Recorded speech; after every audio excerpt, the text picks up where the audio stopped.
असलम को friends, welcome in Urdu villa. चलिए आइए अब नावल का सेकंड लॉस्ट पार्ट स्टार्ट करते हैं। यजान उसके बाजू में अपनी उंगलियां गाड़े वो एक बार फिर उसकी अपनी जाने मुतवज्जो करना चाह रही थी। बात मत करना। उसे फिर भी ड्रामे में मसरूफ देखकर पीछे ने अब नाराजगी से बोलते हुए अपने चेहरे का रुख मोड़ लिया था। ये पांचवी बार था। मुझसे पूछ रही थी कि आखिर उसे लेकर कहाँ जा रहा था, मगर 2 बार का जवाब यही था, खुद देख लोगी परिवीच। उसके बाद तीनों पार्ट उसने जवाब नहीं दिया था, जिसने पीछे को अंदर से आज बुरी तरह से हर्ट किया था। शायद उसकी तवज्जो ना देना उसे बहुत बुरा लग रहा था, जिसका इजहार उसके आंसू गाल पर लड़कर वाजा कर चुके थे। परिवेश अचानक ही एक झटके से क्रॉस की सूरत अपना बाजू उसके गिद्ध बांध यजान ने उसे अपने सीने से लगाया था। मुझे बात नहीं करनी। फुले हुए मुंह को और फुलाती वो आंखें बंद कर चुकी थी। यकीनन उसे देखती तो नाराजगी कहीं दूर जा सोती। यानी वक्त से पहले मानना चाहती हो मुझे? नरम लम्स उसके गाल पर छोड़ता वो अब काट सर पर रोकता उसके आंसू पूछ रहा था। तुम मुझे ऐसे ही हर्ट करते हो, मैं नहीं बोलूंगी कभी। आंखें खोलकर वो अब उसका बाजू खुद पर से हटाने की जद्दोजहद में थी। इस आवाज को सुनने से तो यजान इब्राहिम सांस लेता है। बेबी क्यों इतना जज्बाती हो तुम? दूसरा बाजू भी उसके गिद्ध लपेटते वो अब उसकी थोड़ी पर उसके सर पर टिका गया था। मैं जज्बाती नहीं होती, तुम मुझे कभी भी जवाब नहीं देते, मुझे इग्नोर करते हो। एक और शिकायत लगाकर वो अब ऊपर वाले होंठ पर निचला होंठ रखती मासूमियत के हर रिकॉर्ड तोड़ रही थी। आधी रात के पहर वो दोनों सुनसान सड़क पर मौजूद थे। मैं तुम्हें इग्नोर करता हूँ? ये बात यकीनन उसने शौक की सूरत ही बोली थी, जो साफ पीछे को वाजा महसूस हुआ था। सर हाँ में जोरों शोर से हिलाती हुई वो अपनी बात पर सच की मोहर लगा चुकी थी। परी बीच उसका चेहरा थोड़ी से थमता वो अपने चेहरे के बेहद नजदीक कर गया था। उसके नजदीकी पर वो हर बार की तरह घबराई थी। तुम्हारी आंखें भी क्या अजाब है? मैं कोई बात करने वाला था। उसके लहजे में अफसोस का अंसर था। ये हम कहाँ आए हैं? सुनसान और खौफनाक और पैरों से लदी सड़क पर खुद को मौजूद पाकर पीछे अंत तक कांपी थी। Surprise baby. उसके साइड का दरवाजा खोलकर खड़ा यजदान बस यही 2 अल्फाज बोलकर अब उसके उतरने का इंतजार कर रहा था। नहीं किंग, मुझे डर लग रहा है, चलो हम चलते हैं यहाँ से। जानवर भी हो सकते हैं। उसका हाथ थाम कर बोलती हुई वापस उसे सीट की जानब जाने का इशारा कर रही थी। Trust me Privish. झुककर उसके बाजू में बढ़ता वो बेइंतहा गंभीर आवाज में सरगोशी करने आगे बढ़ गया था। खौफनाक वो पैर दूर दूर तक फैले हुए थे। ऐसे में उनकी लंबाई भी बहुत ज्यादा थी, जो उन्हें खौफनाक बना रही थी। मगर उसकी बात का असल ये बगैर वो उसकी गर्दन में चेहरा छुपा चुकी थी। शोर को मुट्ठी में जकड़े वो हर चीज से बेगाना उसमें छुपी हुई थी। उसे ऐसे ही लिए जिदान के कदम इन पैरों के अंदर से गुजरते कुछ लम्बे बाद सामने मंडल देखकर रुके थे। सामने ही एक छोटा मगर खूबसूरत घर मौजूद था। लकड़ी का बना वो घर रोशनी में नहाया हुआ था। जिदान की जिंदगी बाहर निकलो अपने बल से। कान में सरगोशी करके उसकी पेशानी पर लम्स छोड़ता उसे बाहर निकलने को कह रहा था, मगर उसकी बात पर वो और उसके अंदर घुसी थी। परिवीर सामने देखो। अब लहजे में सहती थी। अपनी बात को लेकर उसके लहजे में सहती महसूस करके वो आंखों को छोटा छोटा करके खोलती। सामने देखकर अब हैरानी से पूरी आंखें खोले लगातार हैरानी से तके गई थी। जिजान उसकी बेसता हरकतों में मुस्कुराया था। ये किसका घर है? वो घर से था, क्योंकि उसके कुछ फासले पर ग्रिल्स थी। लंबाई में एक लोहे का दरवाजा भी मौजूद था। दरवाजे का लॉक फिंगरप्रिंट से खोलते जिजान ने उसे वहीं उतारा था। जिजान की जल्दी का उसका जवाब सुनकर वो मुस्कुराकर अंदर दाखिल हुई थी। अंदर दाखिल होते ही दरवाजा खुद ब खुद बंद हो चुका था। नीचे उतरते ही पीछे इस घर की तरफ भागी थी। घर का दरवाजा अनलॉक था। वो पीछे फौरन से खोलते ही अंदर कदम रखती। इस घर को स्तैश बड़ी नजरों से एक एक चीज को देख रही थी। सामने ही कुछ काउच पड़े हुए थे। इनके दरमियान एक टेबल पड़ी हुई थी। एलईडी सामने ही लगा हुआ था, जबकि ग्लास डोर वाल पर अब जिजान पर्दे गिरा रहा था। दरवाजे की साइड पर जाते उसकी नजर सीढ़ी पर गई थी। छोटी सी सीढ़ियां चढ़कर ऊपर आती वो ऊपर बने 2 कमरे देखकर वापस नीचे आ गई थी। एलईडी वाली दीवार के साइड पर ही एक किचन मौजूद था। जहाँ जिजान को पीछे ने जाते देखा था। किचन में दाल होते हुए जिजान को अब काफी बनाता देख रही थी। ये घर बहुत प्यारा है। उसका बाजू अपने दोनों बाजू के घेरे में लेकर बोलती वो जिजान के चेहरे पर तबस्सुम बिखेर गई थी। I am honour. काल पर बोसा देकर उसे बाजू से थामे शेल्फ पर बैठा चुका था। तुम खरूस हो मगर अच्छे हो। काफी बनाते हुए भी वो उसका बाजू खींच के अपने सामने करके बोलती। वो अपनी हरकत पर खुद भी जिजान के साथ हंसती थी। लेफ्ट साइड वाले रूम में जाकर चेंज करो, मैं आता हूँ। दोनों हाथों को थाम कर उस पर बोसा देता अपनी बात कहकर उसे नीचे उतार वापस काफी बनाने में मगन हुआ था। दरवाजे के जन्म जाती पीछे वापस उसकी जन्म मुड़ आई थी। यू आर द बेस्ट खरूस। पीछे से उसके गले लाकर बोलती। वो एक ही सेकंड में वहां से भागी थी, जबकि उसकी हरकत पर जिदान अब तक साकत पर यकीन करा था। जो वो चाहता था वही हुआ था। पीछे उसके करीब आ चुकी थी। उसके दिल में खुद की जात की मोहर लगा चुका था। उसके स्पीड पर जिदान मुस्कुरा जाता है। वो जली ही थी।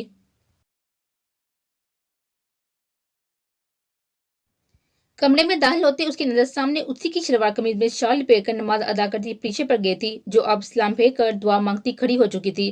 जिस जान को ओढ़कर अब बेहद हसीन लगती हैं।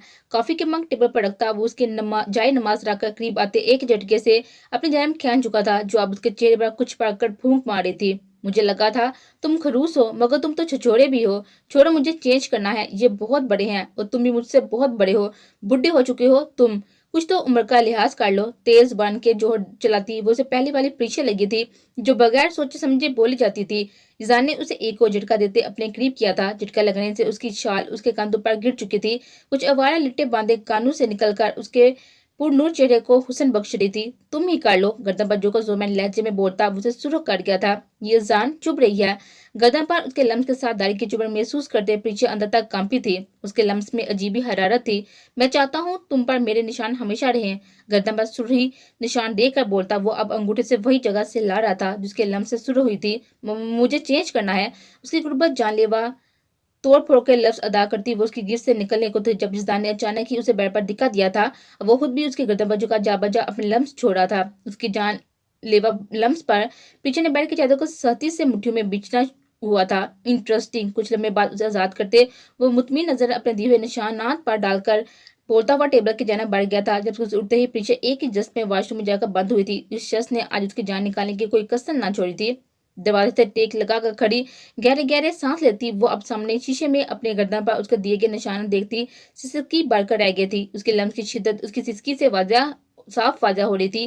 उसके लम्स की तरफ वो अब तक अपनी गर्दन पर महसूस करके कांप रही थी। शहला, मैंने तुम्हें हर फाइल सही से रीड करने का कहा था, कुताही हुई कैसे तुमसे। मुझे सुबह तक ये फाइल अपने पास चाहिए। गॉट फोन कान से लगाए लाइन पर मौजूद इस वक्त शहला को झिड़कते हुए सामने नजर गाड़े बैठा था। जब ये कमरे में दाखिल होती पीछे उसे काम करते देख कर मुंह बनाती हुई आगे बढ़ी थी। यहाँ भी वो उसके दुश्मनों को साथ लाया था। जब देखो गोद में रख कर बैठा हुआ होता है। कंग्रेचुलेशन मीसम, अब शहला का काम तुम करोगे। मैं फिलहाल नहीं चाहता कि वो कुछ करे। ये फाइल तुम रेडी करो, एक चीज की भी कमी ना हो। 3 बार रेडी करके तब भेजना। लहजा अब इस सर था, जबकि मीसम को मुबारक देते सुनकर वो अब कंफ्यूज ही उसके सामने आ बैठी थी। ब्लैक डिजाइन की शर्ट में मलबूस साथ ब्लैक की ट्राउजर पहने, हाथ में स्ट्रॉबेरी से बड़ा हुआ बाउल लिए वो टक टक उसे ही देख रही थी, जो उसके यूं पास आकर बैठने पर लैपटॉप साइड करता अपने करीब आने का इशारा कर रहा था। बाउल बेड पर रखकर लैपटॉप को साइड करती वो लेट कर अब अपना सर जिदान की गोद में रख चुकी थी। बालों को झटका देकर वो फैला चुकी थी। अब वो फोन रख चुका था, जबकि उसके फोन रखते ही वो उसे उचक कर यूट्यूब ओपन करती शॉर्ट्स देखने लगी थी। मगर अचानक सामने आई न्यूज पर उसकी चलती उंगलियां रुकी थी। बेझटकी नजरों से स्क्रीन देखती वो झटके से उठी थी। किंग, ये तुमने किया है ना। जिसदान की जाना पुष्ट किए वो अब तक खाली नजरों से स्क्रीन पर देख रही थी, जहाँ कई लाशें खून में लथपथ पड़ी हुई थी और नीचे लाल हेडलाइन पर साफ चमक रहा था कि कितना बेरहमी से उन्हें मारा गया था। ड्रग्स बेचने वाले खुद इस दुनिया से जा चुके थे। सब परेशान थे, आह इसके पीछे किसका हाथ था। जबकि इसे अचानक ये न्यूज देखते हुए उस दिन की सुनी गई रिजदान और उमान की गुफ्तगू याद आई थी, जहां उमान उसे कुछ फाइल्स पकड़ाता कोई मिशन दे रहा था। उस दिन वो समझने से इनकारी थी, मगर इस बार शायद उसे हर चीज समझ आ चुकी थी। यानी वो गलत नहीं थी, उसका दिल गलत नहीं कहता था कि अजान गलत था। परिवेश बाजू उसके गिद्ध बांधे वो उसे अपने सीने पर गिराई। अब सवाली नजर से उसके हाथ में पकड़ा फोन देखकर अचानक के साथी से उसके हाथ से फोन खींचकर स्विच ऑफ कर चुका था। ये सब इतनी जल्दी हुआ था कि वो कुछ भी समझने से इनकारी थी। जब जानती हो तो सवाल क्यों। सद लहजे में पूछता, उसके खौफ उसकी रीढ़ की हड्डी में सरायत कर गया था। उसी के हसाम में कैद उसे पहली बार किंग से खौफ महसूस हुआ था कि एक लम्हे को वो कहीं जाकर बंद हो जाना चाहती थी। ऐसा खौफ आज तक उसे किंग की जात से महसूस नहीं हुआ था। मैं तुम्हें पकड़ा दूं तो, और वो जानती हो तुम जानते हो और मैं जानती हूँ तुम जानते हो कि मैंने तुमसे तुम्हारे ही सबूत मांगे थे, तुम मुझे हाथ में रखकर दे दोगे। लफ्जों में जो मान था वो उस शख्स का ही दिया हुआ था, वरना उसकी बात कोई इतनी छोटी ना थी। ये इश्क की कौन सी मंजिल होती है जहाँ महबूब जान भी मांगे तो हाथ में रख कर दी जाती है। वो इस वक्त तुम्हारे ही पास है। मेरी जिंदगी और मौत तुम अपने साथ लिए घूमती हो। कान के नजदीक गंभीर सरगोशी करता उसे शौक कर गया था। स्वाइनर से पीछे से तके गई थी, जबकि अब वो उसे और नजदीक करता गर्दन पर हाथ डालकर झटके से ऊपर करके उसकी गर्दन में पैनी स्लैकर को पकड़ चुका था, जो कुछ दिन पहले ही उसने खुद पहनाया था। एक लम्हा लगा था पीछे को जाने में वो क्या बात कर रहा था। तुम पागल हो किंग, हाँ, वाक़ई तुम पागल हो। कैसे दे सकते हो तुम मुझे? अगर कहीं गिर जाता, अगर किसी के हाथ लग जाते, तो जानते हो क्या होता? ये क्या हरकत है? हर चीज़ का सबूत रखकर तुम खुद ही अपने साथ कैसे कर सकती हो ये? बगैर साँस लिए बोलते हुए जिसान को मुस्कुराते देखकर चौंकी थी। पीछे को ऊपर करते वो अब उसके लाखों छोड़ चुका था। मुझे नहीं चाहिए अपने पास, रखो ये अपने खतरनाक हथियार। बोलते-बोलते उसके हाथ से उसके हुक पर जाकर रुके थे, जबकि अचानक ही उसकी कलाई पर जिसान की अपनी गिरफ्त भी आई थी। डोंट यू बेबी करवट लेता उसके वजूद अपने नीचे कर चुका था। यानी अब ओहान और तुम साथ हो तो तुमसे नाराज नहीं है। अचानक उसका ज़हन ओहान के जन्म जाते हुए देखकर जिसान ने सुकून भरा सांस हर्ज किया था। वो क्यों नाराज था तुमसे जिसान? जिसान को अचानक उठकर बैठने पर वो हैरान हुई, क्योंकि कुछ ऐसे कत्ल किंग ने कर दिए थे जो ओहान भी मेरे साथ करना चाहता था। लफ्ज कत्ल पर वह ठट्ठा कर रुकी थी। क्या वो किंग की शुरुआत थी? वो कत्ल क्या किंग को पैदा कर दिए थे? ग्लास पार्क के सामने खड़ा जिसान अपने करीब खड़े पीछे की बात तलब मुस्कुराहट लिए अचानक उसके जन्म मुड़ा उसको दोनों बाजू से थाम गया था। इन कातलों का कत्ल बनकर ही तो किंग के दर्जे पर फायज हुआ था मैं। वो कातल थे मेरी दुनिया के, अब उनकी दुनिया में मेरी दुनिया है जो मेरे एक इशारे पर तबाह होती है। ग्लास वाल से उसे पिन करते वो दाहित लिए निगाहों में उसे सब कुछ बता गया था। वो किसके कातल थे जिसान? बाजू में होते हुए दर्द को नजरअंदाज किए वो दोनों हाथों में उसका चेहरा थाम कर सवाल कर रही थी। वो जिसान इब्राहिम के कातल थे, पीछे जिसान इब्राहिम। वो जिसान की दुनिया उसके घर की रोने के कातल थे, उसके घर की खुशियों के कातल थे, मेरे माँ बाप और बहन भाइयों की मुस्कुराहटों के कातल थे। हाली लहजा निगाहें वो यजान इब्राहिम नहीं था। इस लहजे में अचानक की अजियत दर आई थी। उन्होंने क्यों मारा था? नरम सुकून इस लम्स को महसूस करते अचानक ही एक झटके से जान ने उसे अपने सामने सब गिफ्ट से आजाद किया था। इन लोगों को कत्ल करता देखकर वो पुलिस स्टेशन चले गए थे। तभी अपनी रूटीन के मुताबिक वो एक फैमिली उजाने आए थे। तुम्हारा इंतजान ओहान और ऐद को बचा चुका था, मगर अपने माँ बाप नहीं। उसके बाजू को सिलाते वो वापस अपने नरम अंदाज में लौटा था। किंग को खत्म क्यों नहीं कर देते तुम? किंग रहेगा तो और भी बहुत सी चीजें छिन जाने का खौफ रहेगा। उसकी आंखों में देखकर बोलती अपने बाजू पर डरे उसके हाथों पर अपना साथ बड़ा मान बख्शती उसे थाम गई थी। किंग मर गया तो सब कुछ फना कर देंगे वो। किंग को रहना है उनकी दुनिया को तबाह करने में। आधे से ज्यादा तो उनकी बाजियां मिट ही चुकी हैं, मगर यह स्याह दुनिया इतनी आसानी से नहीं मिटेगी। मगर किंग जानता है इन्हें इनकी औकात में कैसे रखा जाता है, किस तरह उनको कंट्रोल किया जाता है।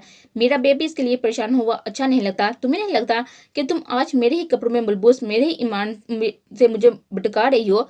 कमर और गर्दन के गिर्द एक बाजू डालकर वो अचानक ही पटरी से उतरा था। यजान उसकी निगाहों की लपक महसूस करती वो जी जान से कांपी थी। हमें निकलना चाहिए, सुबह टेस्ट है मेरा। अचानक ही उसके करीब आने पर पीछे को अपना टेस्ट याद आया था। कोई टेस्ट नहीं तुम्हारा, आयते मजाक किया था तुम्हें तंग करने को, मगर इस्लाम में तुम्हारा इम्तिहान तुम्हारे सामने है। अपने सीने से लगाए वो बेबाकी की सारी हदें तोड़ रहा था। मगर इंसान हमें आयत के पास भी तो सुबह जाना होगा ना। उसे वापस करते पर जूता देकर एक और ड्राई फ्रॉक का लिए मनसूबा बना गई थी। मेरी जान उसे अपने शोर के पास रहने दो और तुम अपने शोर के पास रहो। मेरा बेबी ज्यादा ही बिगड़ गया है, लगता है लाइन पे लाना होगा। बाजू में बैगों से बैग पर लटाते इंसान ने बेजिगर से उसके दोनों बाजू हाथों की उंगलियों में अपने हाथ की उंगलियां उलझाई थी। तुम मीसिम को किस चीज की मुबारकबाद दे रहे थे? उसको खुद पर झुकता देखकर वो दोबारा फ्रॉक को और बात ले आई थी। उसकी शर्म और घबराहट पर जिसान अब मुस्कुरा कर उसकी झुकी पलके देख रहा था। चेहरा शर्म के मारे सुर्खियां बिखेरे हुए था। उसके घर में आने वाले बेबी की कान के करीब झुककर जवाब देता वो अब कान की लो दांतों में दबा क्या था। क्या वाकई मुझे भी शैला से बात करनी है? यजान खुशी से बोलती वो अपनी हालत सीधे से ही फरमोश कर चुकी थी। तुम क्यों किसी भी कपल को सुकून नहीं लेने दे रही? वहां तुम्हें आयत की लव स्टोरी में घुसा है और यहाँ मीसम और शैला की। सही से बताओ इतनी खराब क्यों हो गई हो? शरारत से बोलता उसे ये यजान बिल्कुल हर दिन से अलग लगा था।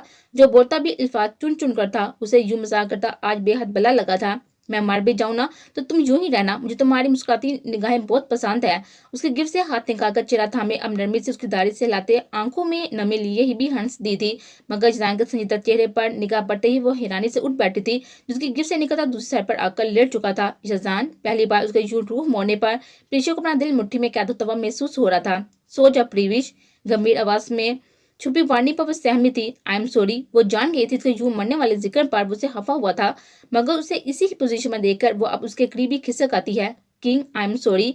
बाजू पकड़कर उसे सीधा करती वो अब उसके सीने पर ही दोनों बाजू टकाए बड़े अलग अंदाज में अब सॉरी बोल रही थी, जबकि उसके इस अंदाज पर भी इजरान के चेहरे की संजीदगी कम न हुई थी। पीछे यजान इब्राहिम, मेरे जिंदा रहने तक ऐसे लिबास अपनी जुबान से मत अदा करना।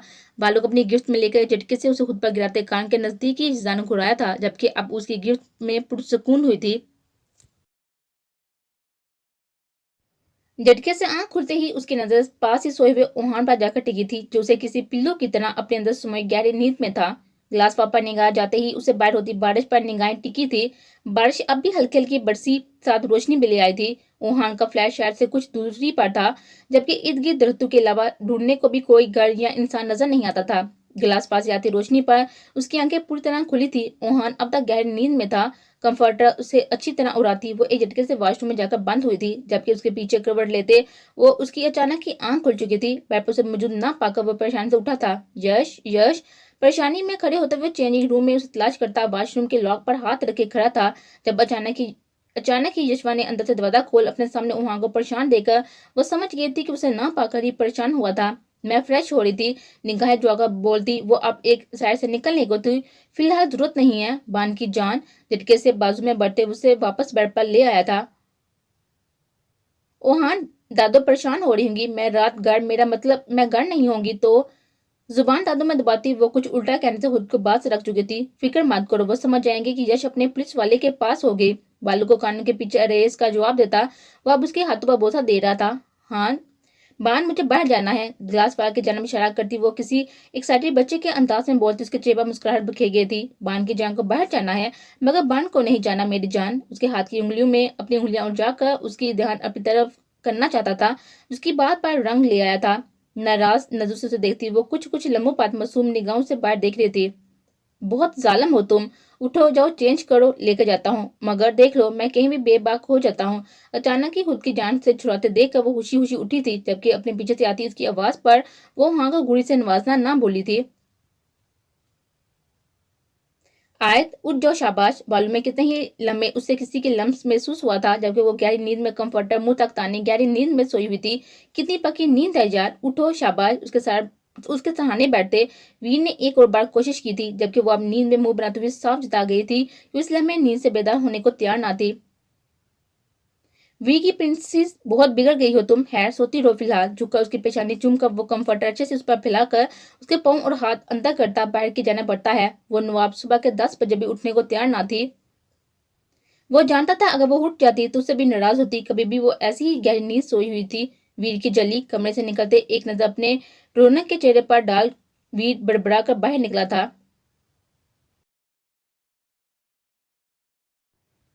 अगले किसी भी मिनट किंग निकलेगा बाहर, तुम अपनी बहन को ले आना, हमारे आदमी इर्द गिर्द ही हैं। तो जैसे ही तुम बाहर लेकर निकलोगे मेरे आदमी आ जाएंगे, उसके साथ कार में बैठकर जहां का पता दिया था वहां ले आना।